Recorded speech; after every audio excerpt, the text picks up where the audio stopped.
जो भी बोले उस पर विजय दिलाता, मौन पछतावा बोलने के उपरांत होता है। साधना के शिखर पे चढ़ता वो मौन रखो, साधना के शिखर पे चढ़ना तो मौन रखो, अंतर दृष्टि से देखो मन शांत होता है।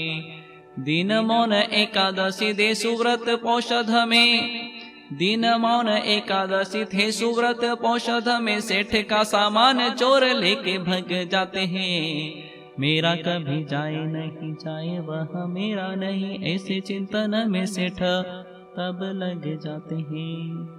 जो बोलते हैं उस पर मौन विजय दिलाता है, क्योंकि हमेशा पछतावा बोलने के बाद ही होता है, अरे ऐसा नहीं बोलना था, लेकिन अब क्या होते जब चिड़िया चुग गई खेत। इसलिए साधना के शिखर पर चढ़ना है तो मौन धारण करो। अंतर्दृष्टि से हम देखते हैं तो मौन से हमारा मन शांत होता चला जाता है। वे सुव्रत श्रेष्ठ थे। मौन एकादशी का दिन था, औषध में थे, उनकी साधना अड़िग थी और उस औषध व्रत में ध्यानस्थ थे। इतने में कोई चोर आता है, सेठ का सामान लेकर के भग जाता है, लेकिन मौन के प्रभाव से, आराधना के प्रभाव से वे चिंतन करते हैं, मेरा कभी जाए नहीं और जो जाए वह मेरा नहीं।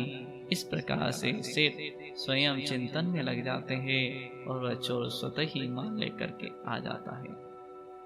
कर्कश कठोर भाषा लेकर आए निराशा, प्रभु में हो नित वासा, मौन विचरण से ज्ञान ध्यान में जो डटे, आसक्ति असर घटे, आवरण सब हटे ज्ञान के वरण से। मौन साधना में लगे सुव्रत श्रेष्ठ जी जगे, कर्म शत्रु सारे भगे खुद में संभलते। मौन एकादशी दिन भयंकर आग लगे, अड़िग आराधना से तनिक न जलते। कर्कश कठोर भाषा हमेशा निराशा लेकर आती है। प्रभु में जिसका आभास होता है वह मौन में ही चरण करता है।